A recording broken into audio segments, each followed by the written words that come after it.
Pues ya van 11, Dylan. Listo, doctora, pues si quiere igual y empezamos y ya que se vayan agregando los demás durante la clase y la pueden revisar Pues grabado fíjate, después. son 11:58. Si quieres esperamos 2 minutos. Ah, ok, sí, doctora. O 12:05, pues es que, pues sí estamos siendo muy puntuales. Ah, sí, sí, muy puntual. Sí. Estás grabando, ¿verdad? No, ahorita todavía no empiezo a grabar. Pero en teoría las van a tener como Sí, para grabar y verlas después. para resguardo. Está bien, Sí. está bien. ¿Es una cuenta premium? Sí, doctora. Ah, del hospital. No, esta es mía. Ah, esa es tuya. Ah, ya. Sí. Perfecto. Oye, ¿y esta semana no te tocó ir al IMPER? No, justo voy la siguiente semana. Pues ya nos vamos a ver allá, Dylan. Sí, ya ve que ahora ya estamos yendo más frecuente. Pero pues yo ya de tantos pisos que dicen que ya hemos invadido, ya no sé ni a cuántos pisos le voy a tener que pasar visita. Ya sé, yo estoy igual. Creo que ya hay pacientes del cine en otros lados también. Y en el chat de la sociedad dijeron que habían habilitado el quinto piso también. No sé para qué También, pacientes. quién sabe. Pues a ver cómo nos va. Bueno, Ya van 14 pues conectados. si quieres te empiezo.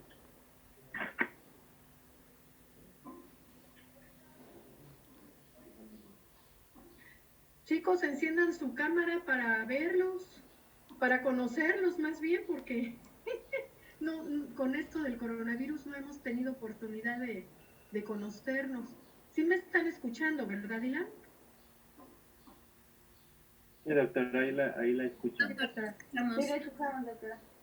Conéctense con su cámara, por favor, para verlos. Ándenles, no sean penosos, aunque estén en pijama.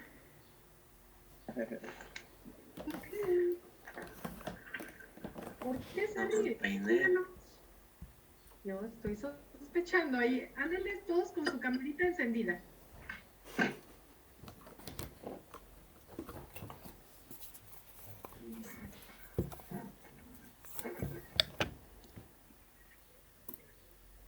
Camarita encendida a la 1, camarita encendida a las 2. Ah, ahí ya veo a Yael. Es el único que ha encendido la cámara. Yael Dana.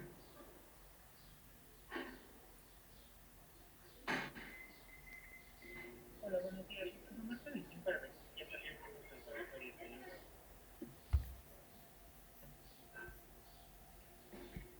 Chicos, voy a estar preguntando de manera de que esta clase sea interactiva y me gustaría realmente poder ver ándale, Andrea Barragán. Perfecto. Claudia García. Ale.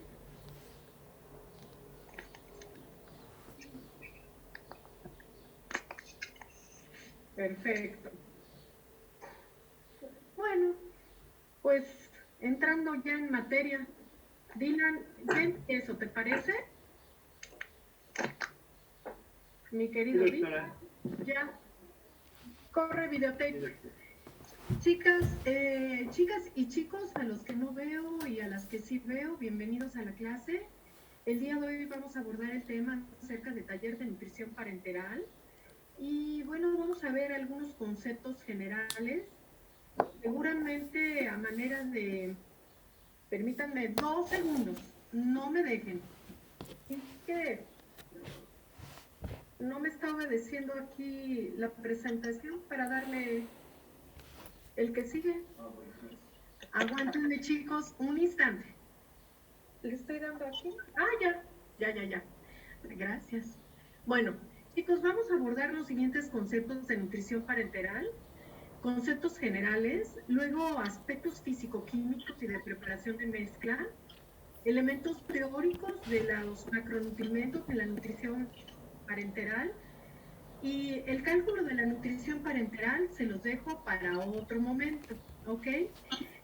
Cuéntenme, bueno, al menos estas dos caritas que veo de Andrea Vale y Andrea Barragán, ¿acaso en sus instituciones de origen tuvieron la oportunidad de preparar una nutrición parenteral?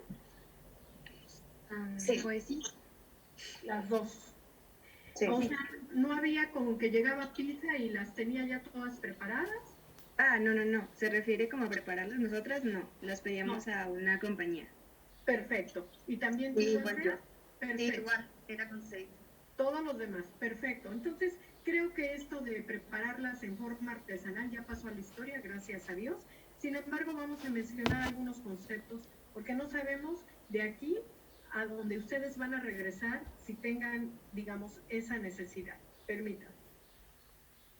La nutrición parenteral es un método desarrollado para administrar por vía endovenosa los sustratos energéticos y nutricios a un paciente cuya función gastrointestinal está comprometida debido a condiciones clínico-patológicas, malformaciones o inmadurez.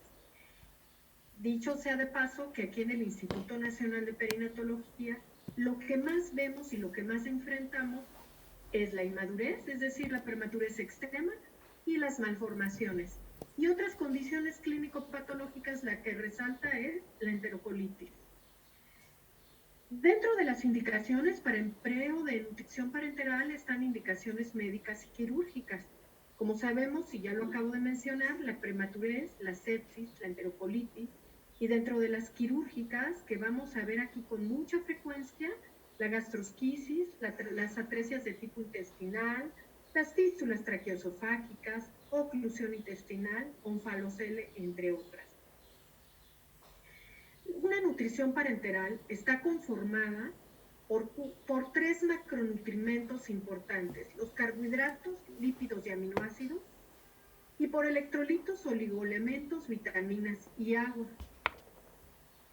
Dentro de las formas de administración de nutrición parenteral está la vía periférica y la vía central.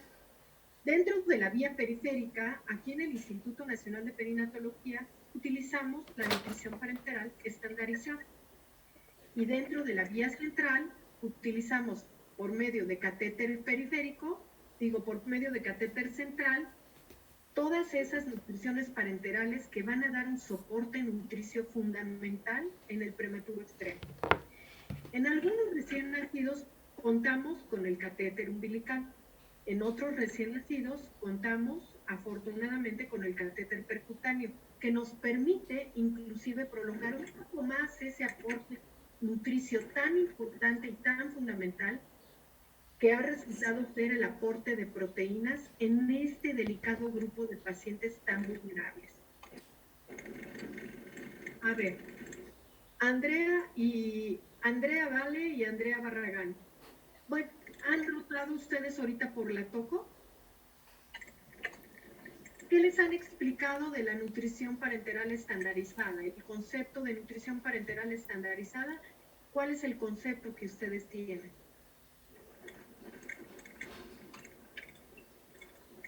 ¿Quién vive? Enciendan sus micrófonos. Aquí. Ajá. ¿Puedes explicarnos? Tal cual en la toco no me tocó que sucediera, pero pues es aquel nutrimento que vamos a aportar a los bebés cuando tienen no las condiciones ideales para recibir nutrición enteral. Bueno, ¿Y tú, Andrea Barragán? Tampoco me explicaron así tal cual, pero de lo que tengo entendido es una preparación que utilizan ahí en el INPE, donde tiene aminoácidos, glucosa, y que se utiliza para, si ese bebé va a quedar en ayuno, ponérsela inmediatamente después del nacimiento y pues comenzar con el aporte. Pues sí, efectivamente. Yo creo que en medio de este holocausto que estamos viviendo hemos tenido poco tiempo de explicarles cosas, y por eso son estas clases, y en este momento se los voy a explicar. La nutrición parenteral estandarizada, que más adelante vamos a ver los componentes que la conforman, es una estrategia de rescate nutricio. Imagínense que ustedes tienen a un recién nacido prematuro extremo que nace de 1000 gramos, de 600 gramos, de 800 gramos. Y de repente, a través de esa nutrición parenteral que solía administrar grandes cantidades de aporte proteico, de repente nace ese bebé y se interrumpe. Es una interrupción abrupta de ese aporte nutricio y entonces nosotros tenemos que llegar a rescatar a ese bebé. Tratar de que en lo posible tenga un aporte nutricio que al menos conste de 2.3 gramos de proteína. Que necesita más y lo sabemos, pero que al menos le vamos a estar ofreciendo un aporte mínimo indispensable para que pase sus primeras 24 horas teniendo un aporte nutricio mínimo indispensable y al día siguiente ya le vamos a conformar una nutrición parenteral adecuada a sus necesidades específicas. ¿Ok? Entonces, más adelante, en esta misma presentación, voy a mencionar cada uno de los componentes que la conforman. Dentro de otros aspectos físico-químicos que tenemos que tomar en cuenta con las nutriciones parenterales, tenemos que considerar que existen dos presentaciones, la nutrición parenteral 3 en 1 y la presentación 2 en 1. La nutrición parenteral 3 en 1 es la que incluye todos los macro y micronutrimentos y es la nutrición parenteral que ustedes ven a su lado izquierdo, en donde es una mezcla lechosa, una sustancia que tiene todos los macro y micronutrimentos. Esta presentación viene siempre envuelta en una bolsa oscura, negra, que permite limitar los efectos del calor y de la luz, que dan como resultado una lipoperoxidación lipídica que pudiera resultar en radicales de oxígeno dañinos para nuestro bebé. En cuanto a la nutrición parenteral 2 en 1, solo incluye los aminoácidos, glucosa, vitaminas y los lípidos pasarían aparte. Esta presentación 2 en 1 solía recomendarse hace algunos años porque se decía que permitía la inspección visual de la mezcla y que no hubiera microprecipitados visibles. Sin embargo, ya desde años atrás la FDA recomienda que en un momento dado la estabilidad de la mezcla se puede mantener en una presentación 3 en 1, que es la clásica, siempre y cuando se tomen en cuenta ciertas recomendaciones. Este es el orden manual de preparación de una nutrición parenteral. Dado que Dylan está videograbando esta presentación, yo más adelante la puedo compartir en USB y es importante que lo tengan con ustedes. Me da gusto y en realidad debe de caer en desuso el orden de preparación manual. Sin embargo, si se llegan a presentar ante una situación en donde están en un hospital, en donde necesariamente tengan que echar mano de esta estrategia, ¿quién les va a decir cuál es el orden de preparación de una mezcla manual? Es diferente al orden de preparación de la mezcla automatizada. Y en este sentido, sí quiero que lo tengan perfectamente claro y que lo guarden dentro del baúl de sus recuerdos, porque algún día lo abrirán, ¿ok? Ténganlo contemplado. ¿Por qué es este orden manual de preparación de mezclas? Porque tiene que ver con la solubilidad de calcio y fósforo y su capacidad de en un momento dado hacer microprecipitados que pueden llegar a generar un problema pulmonar agudo. Entonces, mucho ojo, tiene su sentido y su razón. Y con respecto a el orden de preparación automatizado, ustedes afortunadamente no lo tienen que memorizar, puesto que es PISA, Baxter y otras empresas farmacéuticas las que tienen que seguir una serie de lineamientos estrictos y rigurosos para un orden de preparación en este tipo de equipos automatizados, en donde se visten al igual que nosotros para entrar al área COVID y llevan una serie de procesos rigurosos que les permite llegar como resultado a una mega preparación de nutriciones parenterales para los hospitales. Dentro del control de calidad que ellos llevan es pH de la mezcla, control de micro-macro precipitados para asegurar que tu mezcla sea segura y por supuesto que libre de pirógenos y libre de otros tipos de elementos. Otra cosa que ustedes tienen que conocer es que dentro de la preparación de la mezcla existe una curva de solubilidad calcio-fósforo con aminoácidos al 2-3% y dextrosa entre 8 y 2%. ¿Qué quiere decir? Dentro del modo de preparación de las mezclas existen curvas de solubilidad que permiten meter un poquito más de calcio y fósforo si es que así lo requiere nuestro paciente.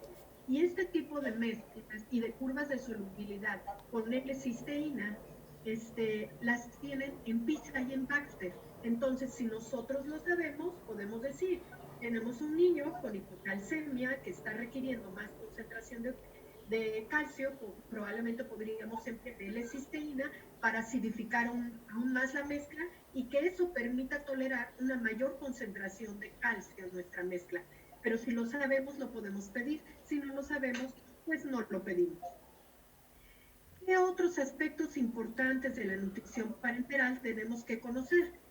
Ya había mencionado anteriormente que la exposición de la luz y del calor en forma característica en las terapias intensiva intermedia, pues no le juegan una buena pasada a la nutrición parenteral.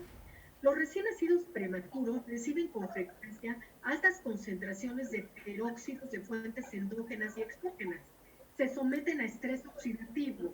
Mucha de la patología que nosotros como neonatólogos enfrentamos en el recién nacido prematuro extremo y no tan extremo son los resultados del daño oxidativo. Es la displasia broncopulmonar, es la retinopatía, es, digamos, la colestasis neonatal. Entonces tenemos que hacer un esfuerzo muy consciente para medir nuestras estrategias y nuestras, de alguna manera, intervenciones, para medirlas y para estar muy conscientes de lo que estamos haciendo. Entonces, este equipo color ámbar y la bolsa que protege la nutrición parenteral, por eso existen y buscan minimizar ese estrés oxidativo en el recién nacido. Es una cosa que es importante que lo conozcan ustedes, nadie se los va a preguntar, pero qué bueno que lo sepan, ¿verdad? ¿Y qué puedo decirles yo acerca de la desnutrición? La restricción en el crecimiento extrauterino se puede llamar desnutrición en el recién nacido. A diferencia de la restricción del crecimiento intrauterino, en el recién nacido prematuro extremo se refiere que hasta el 70% de este grupo puede presentar restricción del crecimiento extrauterino. Y ya artículos que ya no son tan recientes, imagínense de 2001, destacan, pero por personalidades como por ejemplo un doctor Nicholas Embleton y Richard Cook, que se han dedicado a investigar acerca de nutrición en este particular grupo de pacientes. ¿Y qué sugerían entonces? Que la desnutrición postnatal y la restricción del crecimiento eran inevitables si se seguían las recomendaciones de entonces. Y yo podría decir que hoy por hoy seguimos viendo mucha desnutrición. ¿Por qué? Porque es difícil alcanzar a un recién nacido prematuro extremo. Este es un estudio clásico de un doctor al que yo admiré muchísimo, que ya no está con nosotros, el doctor Richard Ehrenkrantz, en combinación con todas estas personalidades. Hicieron un estudio clásico. Si ustedes leen estudios acerca de nutrición en el recién nacido prematuro, van a ver esta gráfica, que es una gráfica clásica de justo este estudio que a él se le ocurrió hacer. En 1999, él recapacitó y dijo, caramba, pues, ¿qué estamos haciendo con la nutrición de los recién nacidos? Y dijo, voy a ver y voy a describir el crecimiento longitudinal de un grupo de recién nacidos hospitalizados de muy bajo peso. ¿Y qué observó? Que si él ponía la curva de Lubchenkov atrás, como referente de un crecimiento intrauterino ideal, a manera de, pues en 1999, ¿qué otro referente podía haber? Observaba cómo había una discrepancia, con una diferencia estadísticamente significativa entre la meta ideal de crecimiento intrauterino y la meta que el recién nacido de muy bajo peso lograba alcanzar una vez que estaba hospitalizado. Y aquí lo dice claramente en la diapositiva. Esta gráfica muestra la diferencia entre ganancia ponderal durante la estancia intrahospitalaria comparada con la esperada de acuerdo a la estimada del peso fetal. ¿Cómo la ven, chicos? Y es importante que ustedes sepan, a ver, déjenme ver. porque regresamos otra vez al doctor Richard Ehrenkrantz. El doctor Richard Ehrenkrantz no solo hizo este estudio, sino que además dijo, bueno, ¿qué es lo que se está interponiendo entre el crecimiento y mi recién nacido de muy bajo? Que conste que no era el extremo. Él detectó que era la displasia, la enterocolitis, la sepsis y la hemorragia intraventricular. Que esos podían ser como los 4 jinetes del apocalipsis que se le atravesaban al recién nacido prematuro para lograr sus metas nutricias. ¿Cómo la ven? Y aún hay más. Hizo la segunda parte de este estudio en donde él pudo definir que dependiendo de la velocidad de crecimiento que tú logras intrahospitalariamente, se va a ver una repercusión en el neurodesarrollo. A aquellos recién nacidos que alcanzaban la velocidad de crecimiento tan ansiada de los 15 gramos, lograban tener un neurodesarrollo bien. Pero quienes quedaban por debajo de esa velocidad de crecimiento, y miren que no especificaban con qué, simplemente por debajo de esa velocidad, si no lograban alcanzarla, eso hacía de alguna manera el efecto de un marcaje y el pronóstico se ensombrecía, con una gran proporción de niños que desarrollaban a la distancia parálisis cerebral infantil. Por esto, la nutrición juega un papel fundamental en el manejo del recién nacido prematuro, al igual que la ventilación y que otros muchos aspectos, ¿ok? Entonces, en este otro artículo, de alguna manera se define y se destacan los puntos fundamentales: la alimentación parenteral temprana, la alimentación enteral con estimulación enteral mínima, la fortificación de leche humana, el avance dinámico en la alimentación y, bueno, la nutrición al alta. ¿Qué podría decirles yo? Centrémonos en la alimentación parenteral temprana, en la estandarizada, que en un momento más les voy a decir quiénes la componen y por qué. La alimentación enteral con estimulación enteral mínima, esta va de la mano. Es decir, yo puedo estar dándole un soporte artificial con la nutrición parenteral a mi recién nacido, pero es que yo ya estoy trabajando con una dinámica enérgica en estimulación enteral mínima. Y recuerden, estimulación enteral mínima significa ejercer un efecto trófico. ¿Con qué? Con leche humana.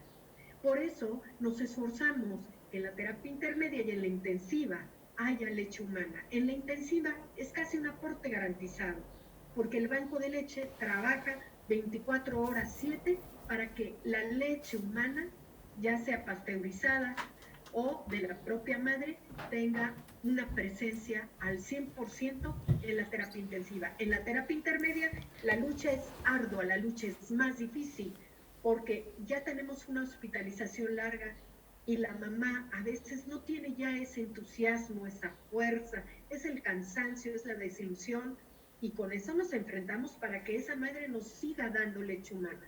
Pero ya me desvié, porque estoy con nutrición parenteral. Eso continuará en otra plática que les voy a dar. Pero mientras, regresando a la nutrición parenteral, les diré que está conformada como uno de los elementos por líquidos. Dentro de los líquidos, ya les hablará alguien acerca del aporte de líquidos dependiendo de si se trata de un prematuro extremo o si se trata de un prematuro no tan extremo o si se trata de un recién nacido a término. Como quiera, dentro de la norma está el aporte de líquidos por días como un referente, como una norma. Sin embargo, dentro de los factores que aumentan los requerimientos de líquidos en el recién nacido está el empleo de incubadoras, de fototerapia, de diuréticos, y por otro lado, algunos otros factores que disminuyen el requerimiento de líquido, por ejemplo, las cubiertas térmicas, las incubadoras.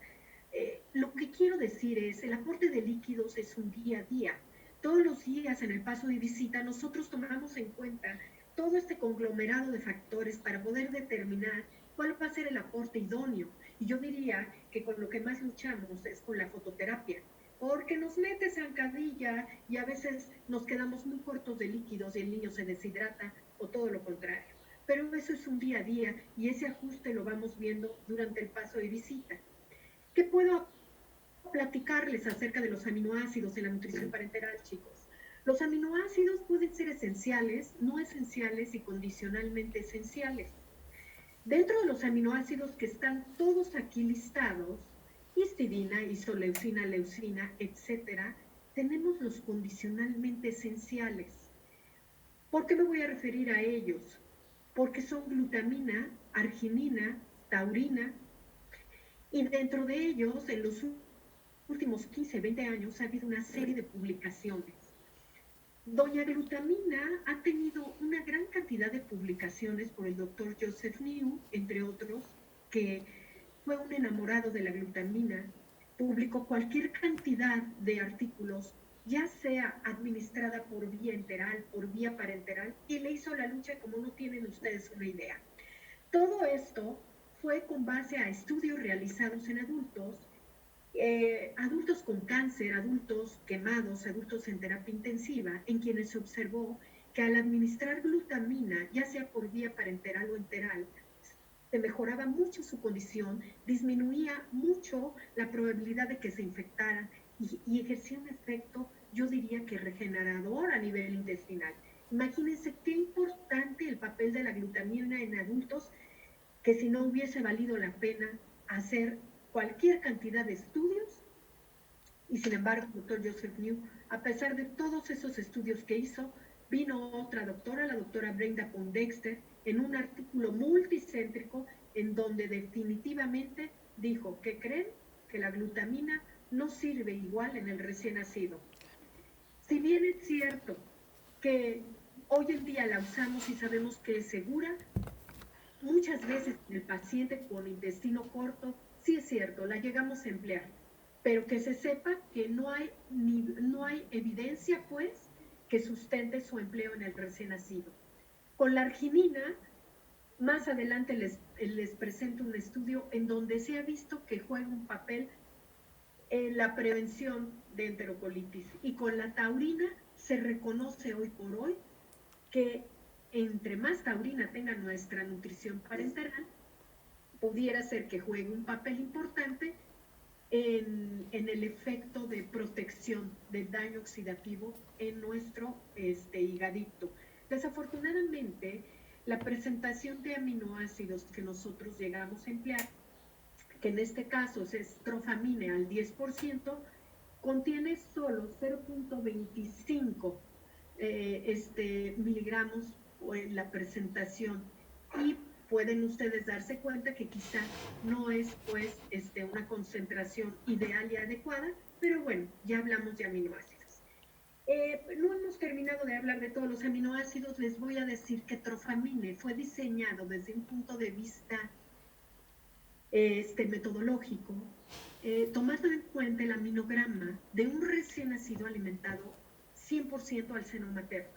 Y este fue el referente, ese fue el ejemplo a seguir, es decir, el aminograma de este recién nacido a término alimentado al seno materno, y ese va a ser nuestro referente para sacar a la venta el trofamine. Dicho sea de paso, que ya tiene muchos años en el comercio, van a ser 15, 20 años o más, y es la presentación que empleamos hoy por hoy.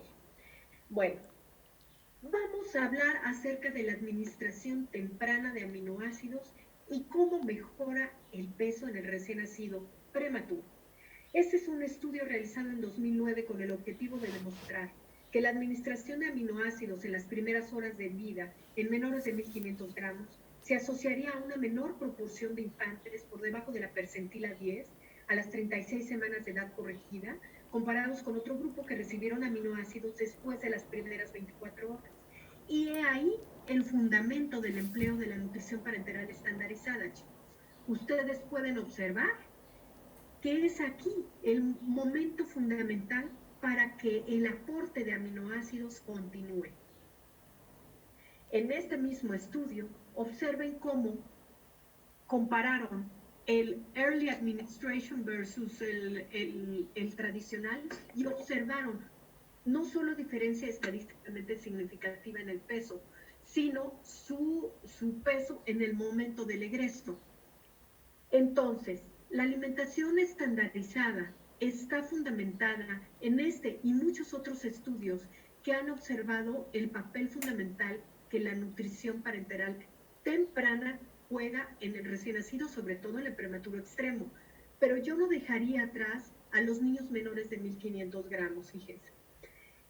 Observen, esto es pregunta de examen La alimentación estandarizada consta de aminoácidos cristalinos pediátricos, dextrosa al 50%, gluconato de calcio al 10% y agua, y provee una velocidad de infusión de glucosa aproximada de 4 miligramos kilo minuto y de 2.3 gramos kilo día de proteína.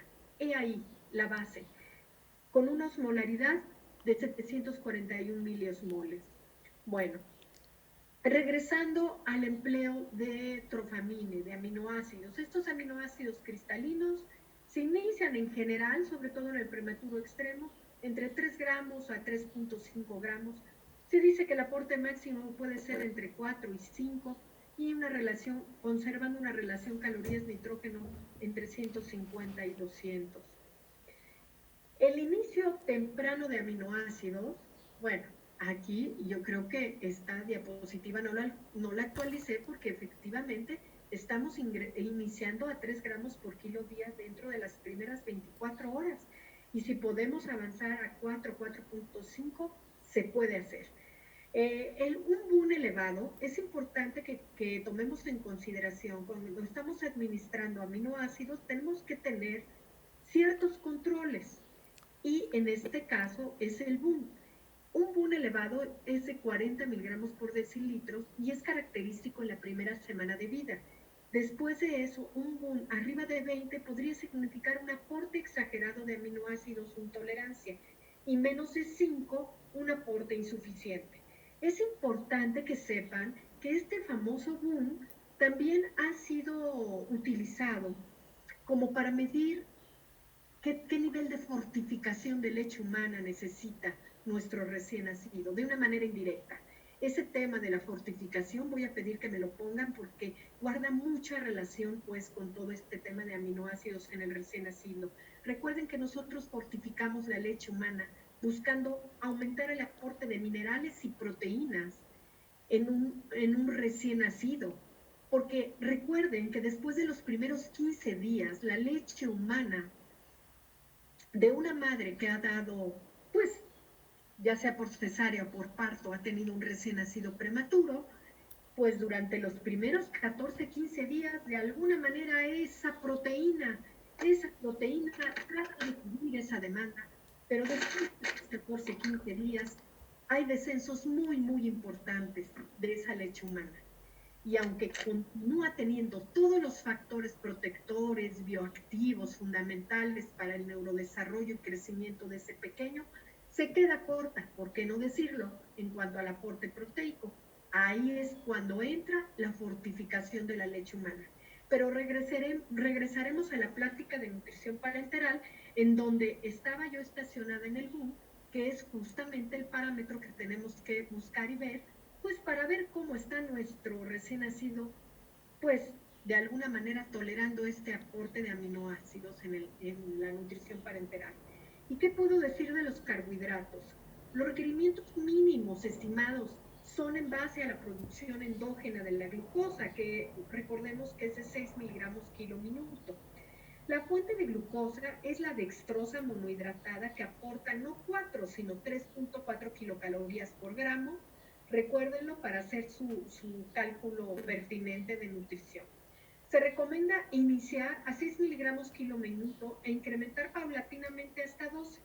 La velocidad máxima de infusión de glucosa no se conoce, pero se cree que sea entre 12 y 13 miligramos kilo minuto. Los carbohidratos deberían proveer hasta el 50% del total de calorías. La velocidad de infusión dependerá del volumen del fluido. En caso de requerir insulina por hiperglicemia, se recomienda bolo de 0.1 unidad por dosis y se deberá ajustar para mantener la glicemia. Es importante que sepan que cuando nosotros aseguramos un aporte de aminoácidos temprano dentro de las primeras 24 horas en el prematuro extremo, ya son pocas veces las condiciones en que vamos a ver hiperglicemia, y esto es gracias a la síntesis endógena de insulina, gracias a nuestro buen aporte de proteínas, y esto pues de alguna manera es una estrategia. Ok. ¿Qué otra cosa les puedo mencionar? Los lípidos. Ya estamos con el tercer componente más importante de la nutrición parenteral. Estos aportan 9 calorías por gramo, previenen la deficiencia de ácidos grasos esenciales, por lo tanto, siempre ha de estar presente en nuestra nutrición parenteral. Ya no se discute y la presentación a emplear es al 20%. Nosotros utilizamos 2 presentaciones aquí en el instituto. Es el Smog Lipid al 20% y el Lipofundin, que conforma 50% de triglicéridos de cadena media, 50% de triglicéridos de cadena larga. Utilizamos las 2 presentaciones y el hecho de que sea el 20% es que favorece el aclaramiento plasmático de lípidos. Y esto también depende de la lipoproteína lipasa y la lipasa hepática. Recordemos que la actividad enzimática puede estar limitada en menores de 30 semanas, por lo tanto, esta actividad enzima puede ser inducida empleando heparina 0.5 a 1 unidad por mililitro de nutrición parenteral. Y eso lo empleamos en nuestras nutriciones parenterales todo el tiempo, ¿ok? Los lípidos inician desde el primer día. Puedes emplear 0.5 a 1 gramo o inclusive empezar un poquito más alto. Yo calculo de 1 gramo por kilo día. En caso de hiperbilirrubinemia, hipertensión pulmonar y sepsis, se debe emplear la menor dosis posible para evitar complicaciones. Los niveles máximos aceptados de triglicéridos son de 150 miligramos por decilitro. Entonces, si nosotros estamos pidiendo una bioquímica completa para controlar pues a este recién nacido que está sometido a nutrición parenteral, pues el control de este tipo de parámetros bioquímicos lo podemos llevar cada 8, cada 10, cada 12 días, dependiendo de la condición del recién nacido y midiendo pues la cantidad de sangre que estamos extrayendo. Se cree que la velocidad de infusión de lípidos no debe de exceder de 0.15 a 0.20 y podemos llegar a emplear carnitina para incrementar la oxidación de grasas después de 2 a 4 semanas con nutrición parenteral. El empleo de carnitina se sugiere en recién nacidos con intestino corto que han estado con ayunos muy prolongados, no en la rutina. Se sabe que la leche humana contiene una decente cantidad de carnitina y si es aquel recién nacido prematuro que también tiene estimulación enteral mínima, pues difícilmente va a requerir en un momento dado esta suplementación. Aquí tenemos la comparación de una presentación como el Lipofundin y otra que pudiera ser el Smog Lipid, y simplemente destacar que el Smog Lipid es una presentación que contiene aceite de oliva, soya y de pescado. Aquí tenemos que cada 1000 mililitros contiene soya, triglicéridos de cadena media, aceite de oliva, aceite de pescado rico en ácidos grasos omega, y pues a mí me parece que pues es excelente esta presentación y no solo eso, sino que se ha visto que juega un papel importante para de alguna manera disminuir el estrés oxidativo. Este es uno de los estudios de 2010 en donde, si ustedes observan, es acerca de seguridad y eficacia de una emulsión lípida que contiene todos estos componentes. En corto es el Smog Lipid. Y entonces comparan intralipid contra Smog Lipid y destacan los triglicéridos de cadena media, aceite de oliva y pescado, así como vitamina E ricos en antioxidantes. Aquí es importante mencionar, una comparación justa hubiera sido comparar el Smog Lipid con el Lipofundin, que es una presentación exprofesa para recién nacidos. Comparar el Smog Lipid, que es una muy buena presentación, contra el Intralipid, que es una presentación de lípidos diseñada para adultos, ahí es mano negra. Están jugando a que de todas maneras ganan y no tendría que haber sido así. ¿Sí me explico? Cuando estamos haciendo una comparación, un ensayo clínico aleatorizado y queremos ser justos, tenemos que comparar uno contra el otro, por ejemplo, cafeína contra teofilina, ¿sí? Y ahí ponlos a jugar y a ver cuál es el mejor. Ya sabemos las bondades de la cafeína versus la teofilina, pero lo cierto es que nunca los han puesto a jugar juntos en un ensayo clínico aleatorizado. A eso me estoy refiriendo con esta presentación. El Smog Lipid debió de haber jugado con el Lipofundin, no con el Intralipid. ¿ok? Bueno, no importa con quién jugaron, pero lo importante es que comparando intralipid contra small lipid, ¿qué es lo que obtuvieron? Se dividieron 60 recién nacidos prematuros en dos grupos de 30. 30 de un lado, 30 del otro, unos recibieron intralipid, otros small lipid. Las edades iban entre 3 y 7 días, menores de 34 semanas, con pesos entre 100 y 2.500 gramos. La eficacia evaluada los días 0, 8 y 15. ¿Y qué variables fueron las que estudiaron? Signos vitales, tolerancia local, perfil hepático electrolítico, perfil de lípidos, peso en los primeros 8 días, alfa-tocoferol, peroxidación de lípidos y fosfolípidos en el plasma. ¿Y qué obtuvieron? En relación a los efectos adversos, niveles séricos de triglicéridos, signos vitales y tolerancia local, no hubo diferencias significativas, chicas. O sea, segura. Pero la GGT fue menor en el grupo de estudio. Recuerden que fueron 30 de un lado y 30 del otro. Probablemente no tenían el tamaño de muestra para poder establecer diferencias claras, pero si la GGT, que es un marcador de daño hepático, estuvo significativamente menor en el small lipid, créanles. Y consideramos que el small lipid, bueno, ellos, fue seguro, bien tolerado y muestra un beneficio potencial para prevenir la colestasis y mejorar el estatus de vitamina E en el prematuro con oclusión parenteral.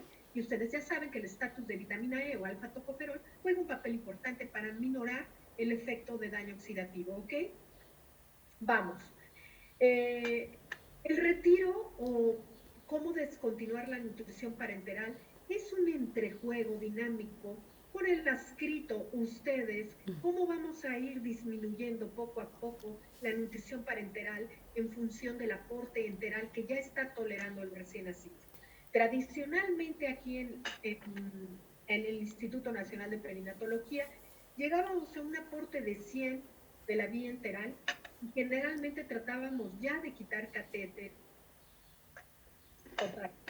En general, lo que nosotros estamos haciendo, o lo que yo personalmente a veces hago, es que a veces me cuelgo un poquito con 120 y a veces hasta con 130, dependiendo de la tolerancia, de qué tan bien está tolerando la vía oral, qué tan buena velocidad de crecimiento tengo, qué tipo de leche me está llegando. Todo ese tipo de cosas se toman en cuenta para definir cómo voy disminuyendo adecuadamente el aporte de nutrición parenteral. Ustedes van a observar cómo mientras en esa primera semana de vida que tienen aporte con nutrición parenteral, la velocidad de crecimiento es aceptable. Una vez que se suspende la nutrición parenteral, hay un descenso y una caída libre muy, muy importante y que definitivamente se ha descrito por autores a nivel internacional y es así como definimos restricción del crecimiento extrauterino, chicas.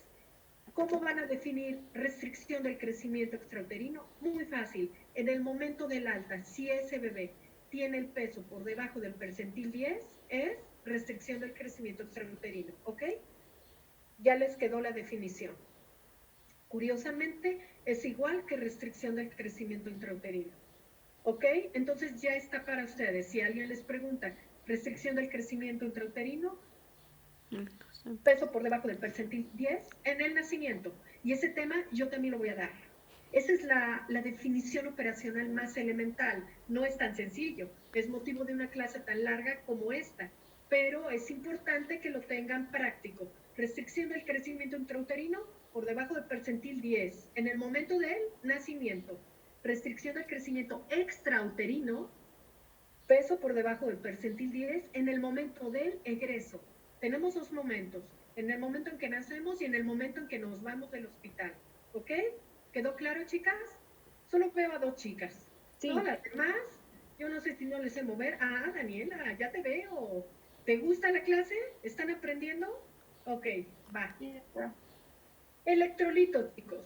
Con respecto a los electrolitos, este es el aporte aburrido que hemos visto todas las clases de pediatría y aquí está, electrolitos, sodio, potasio, cloro, fosfato, magnesio, calcio y bueno, esos son los aportes estándar, pero bien saben ustedes que esos aportes sufren ajustes dependiendo de los controles bioquímicos que estamos teniendo con nuestro paciente. ¿Están de acuerdo?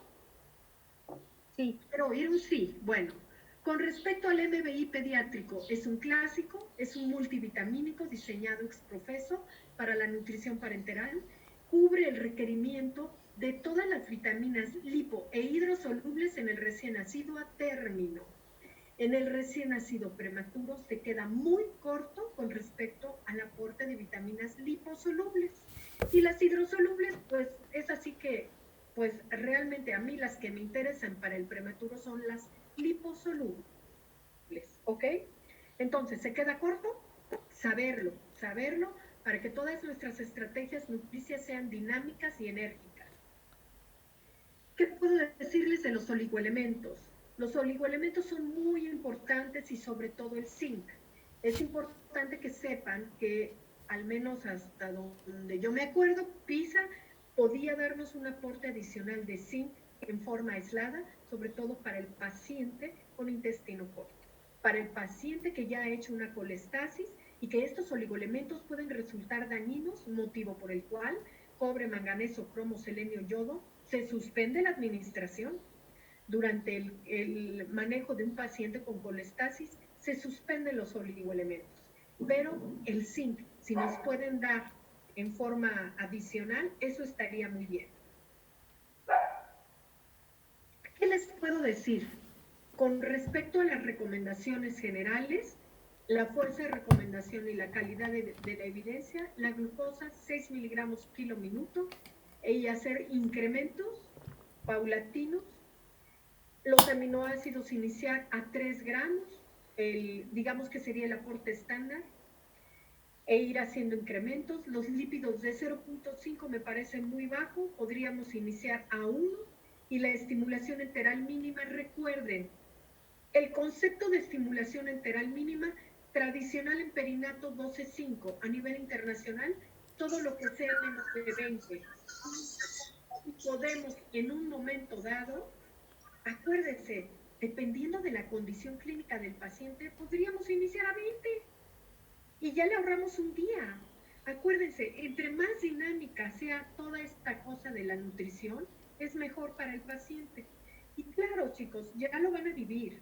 Yo espero que esto del coronavirus nos permita regresar a esa nueva normalidad que tanto se dice y que podamos hacer pasos de visita menos estresantes, menos angustiosos.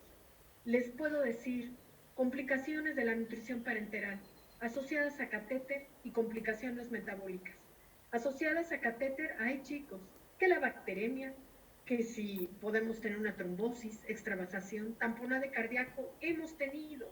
Tenemos que, ahora sí que la doctora Lupita Cordero lanzó una campaña de fíjate en tu catéter, date cuenta dónde está tu catéter. Los catéteres migran, los catéteres a veces no están bien posicionados y de repente rompen pericardio y se derrama toda la nutrición parenteral y hay un deterioro súbito y clínico en estos pacientes. Entonces, mucho ojo, mucho cuidado con la instalación de catéteres. Si es un catéter umbilical, me tocó ver un daño hepático agudo y fulminante, literal perforó la glándula hepática y toda la corredera peritoneo, hubo un derramamiento de nutrición parenteral. Yo después de eso, fue un antes y después. Para mí el catéter umbilical ya no fue el mismo. Y dentro de los catéteres umbilicales, vale la pena como rutina hacer un ultrasonido hepático de despedida en quienes han tenido ese catéter umbilical in situ, porque muchas veces tienen nódulos fríos o abscesos en frío, secundario al bendito catéter umbilical. Ya saben, no me gusta el catéter umbilical. Complicaciones metabólicas, la más común es la colestasis. Razón número 1 de colestasis es la secundaria a nutrición parenteral. Periodos de ayuno muy prolongados, ya saben ustedes, esos pacientes que hacen intestino corto, que hacen enterocolitis y complicaciones de la misma y que son sometidos a periodos muy largos de ayuno, pues llegan a ser colestasis. Y dentro del abordaje de colestasis, ya saben que nosotros tenemos que descartar todo lo demás, que si hay hipotiroidismo, que si hay un problema metabólico, que si hay un problema anatómico, y es solo descartando todas esas muy importantes razones de colestasis que podemos dar con el diagnóstico de colestasis por nutrición parenteral. Pero bueno, en fin, esa es una de las complicaciones. Puede haber hiperglicemia, hiperamonemia y trastornos de electrolitos que se van viendo conforme avanza pues nuestra evolución del paciente. Y chicos, el monitoreo sugerido semanalmente, yo diría que inclusive podría prolongarse un poquito más dependiendo de la condición del paciente, y Dylan me lo podría en un momento dado constatar, que en ese prematuro extremo, quizá en lugar de hacer el monitoreo semanal, podríamos hacerlo cada 12, cada 13 días, tratando de no sangrar tanto a nuestros pacientes. Y bueno, con esto termino la clase de nutrición parenteral. Espero verlos en todas las demás clases. Y bueno, chicos, no sé si tengan alguna pregunta. Yo sí, doctor. Sí. Veo que menciona usted que iniciamos los aminoácidos a 3, pero en algunas otras guías recomiendan quizá un inicio un poco más bajo, entre 1.5 y 2. ¿En el hospital se decidió iniciar a 3 por alguna razón en específica? O... No, en realidad, ahorita, en este momento, si el prematuro es extremo, puedes iniciar a 2 y de ahí irte rápido. O sea, inicias a 2 y al día siguiente ya estás 2.5 y luego 3. Ahora, por causas de logística en el hospital, a veces se piden las nutriciones parenterales para cada 2 días y el incremento sería cada tercer día. Pero la dinámica de manejo de aminoácidos es ágil, es rápida. Ok. Y mucho depende también de tu artrito, ¿eh? Sí. Ok. Doctora, de acuerdo a las nuevas recomendaciones de la ESPIGAN, se menciona que se puede incluso iniciar con un aporte más agresivo, como hasta 3, o sea, iniciarlo casi completamente para pues sí, lograr una mejor ganancia ponderal, y pues ha tenido beneficios. Efectivamente. De hecho, si se fijan, probablemente esta última diapositiva con las recomendaciones últimas no está tan actualizada, porque efectivamente yo he visto aportes tan altos como de 3 dentro de las primeras 24 horas de vida. Ok, para checarlo entonces, gracias. ¿Alguna duda más?